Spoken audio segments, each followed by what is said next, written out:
তো এটা ছিল হ্যাভলকের লাস্ট ডে।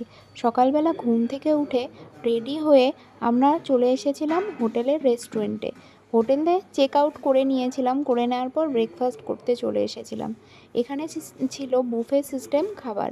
তো এখানে সকালে ব্রেকফাস্টে অনেক আইটেম ছিল, দেখতেই পাচ্ছ, ডিম সেদ্ধ, পুরি, সবজি, সবজিতে ছিল হচ্ছে ছোলার ঘুগনি, আর অন্যদিকেও ছিল হচ্ছে ইডলি, সাম্বার, আরও অনেক কিছুই ছিল, যেমন bread, jam, butter, juice, coffee, সব কিছুর ব্যবস্থাই ছিল। তো ব্রেকফাস্ট কমপ্লিমেন্টারি হিসেবে যেহেতু ছিল, তো প্রচুর আইটেম ছিল আর খাবারগুলোও খুব সুন্দর রান্না ছিল।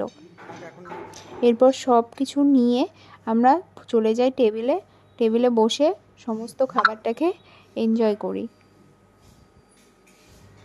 এত সুন্দর সুন্দর খাবার খেতে সকাল সকাল কার না ভালো লাগে বলো? আর যদি সেটা থাকে পুরো রেডি, নিজেকে কোনো রকম খাটুনি না করেই তুমি হাতের সামনে খাবার পেয়ে যাচ্ছ, সে তো এক আলাদাই মজা। তো চলো আমরা খাবারটাকে এনজয় করি।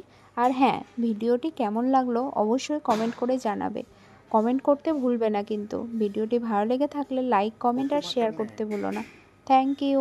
বাটার পেট খারাপ হবে, ওটা নেবে না সস।